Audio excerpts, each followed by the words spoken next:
just gotta stay strong. I like what Tone said. Accountability is like just almost was about 2-3 years ago before Dre and Vidal got this spot. We were at a Touch of Jazz, and I came down and visited them over at a Touch of Jazz, and we sat in the hallway on the floor, all three of us, talking about where we are, but where we were then, where God has brought us to then.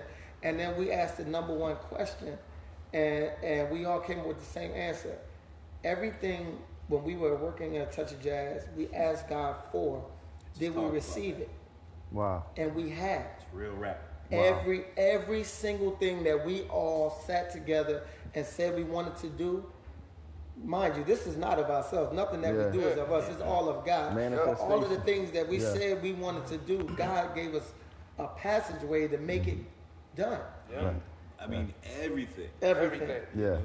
Every single thing. This is the name of the show, Proof. And this, I mean, Yeah. it's funny, but it really is proof, like this place, because if everybody could see where I came from, Vidal, Carmen, you know, life is tough, you know, and we're just so fortunate to be blessed with all this stuff, you know what I mean? So one thing I wanted to say too is I think our lesson from then to now was that now our lesson now is God. One thing about God is he will never go back on his word. Yeah. Like he always knew that we would become, you know, great men to the industry. But the hugest lesson is whether we obey him or not, his word is going to go forth. Yeah. You know what I mean? His word is going to go forth. Now it's up to us to love him enough to put him first. Yeah. It's up to us now. Now he's proven himself to us. Yeah. Now we got to prove ourselves to him. Hey, correct me if I'm wrong. I didn't touch you. I was just thinking about the scripture. Like I honestly believe that. Correct me if I'm wrong. That me, him, you, and you. It's a couple other cats. Why are we, for some kind of reason, all coming together now? Right. I was thinking about Psalm 27. Wow. What's going on in the world right now? All this trouble. He's hiding us for something bigger. Exactly. I'm telling you. Exactly. He's hiding us right now for something that's going to be. I'm telling you, I don't even know. It's bigger purposes beyond our imagination, which I totally so believe. much tests we go through, because there's so many things that come together. I know it's beyond our control. Like, why are we all like just in this room together? Period. Like, we could all be anywhere in the world. You know? It's for a reason. Yeah. My question is, where is music at now? Like, I want you to answer this, Frank. Where is music at now?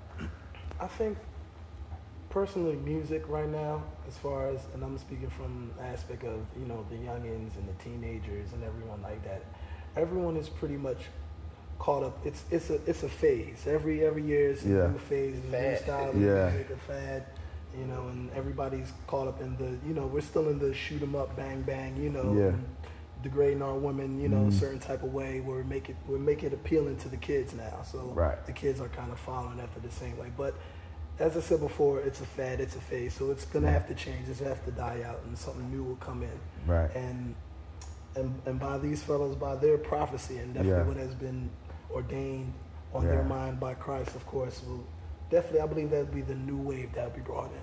And one thing, I don't mean to cut you off, but something Vibe was saying yesterday to one of our in-house artists. You know, we can get record deals and we can get money and we can, you know, go after those who are about quick money, but we challenge ourselves, you know, to make the type of music that will last forever.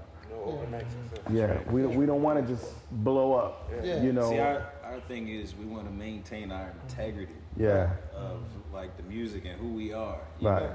I mean, it's definitely okay to reach financial success, you know. That's of course what we work to do, you know. But you know, I believe like the music can change. A lot of people don't have good music offered to them. They don't know it's good until, like, it's like offering a cake that you never tasted. Somebody might look at it and say, I don't want that, until they taste it. You're like, oh, this is good cake. Along with the music, but you know, we deal with things like the record companies who sole purpose is to make money. Right. And they care nothing about the music, of course. So, Right. you know. It's like an organized drug game. Yeah. Really is. The whole design is to break a moral fabric of a people. You break their mind and you break their standards and you break their belief, and then what you have is a lump of clay that you can use in any way that you would like to use. Control. So, you know, that's just a overall understanding of what they do to people. I think our job, what we are here to do is to enforce something better, to force our kids to think more, to force them to understand what is good and what's not good. Yeah. Like we got to be that diet that comes in and say, okay, you can't eat junk food all the time.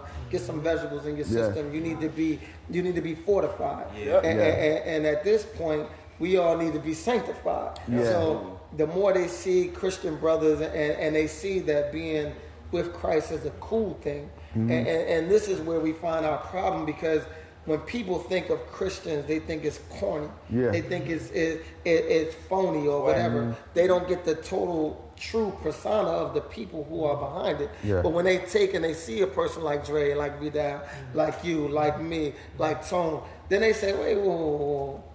Being a Christian ain't that bad. Yeah. It ain't, I don't have to be scared. What I said in one of my sermons, we have a whole lot of secret agent Christians. Yeah. You know what I mean? They hide their badge and they only flash it when they see certain people. Oh, you Christian? Oh, that's my code. We good. But you know what I mean? They're not afraid to wear that coat like a Muslim would. Yeah. You understand what I'm saying? Exactly. A Muslim will come to the door and tell you I'm Muslim, and no, we ain't doing none of that. Yeah. And they'll let you know, but like as Christians, we keep falling back on that grace, and we fall back on those things that we know that give us security. When really we need to step out on faith and be bold enough to say, this is who I stand for, and it is cool. Yep. And y'all corny for doing that. Exactly. You know what I mean? Christianity is not a fad. Right.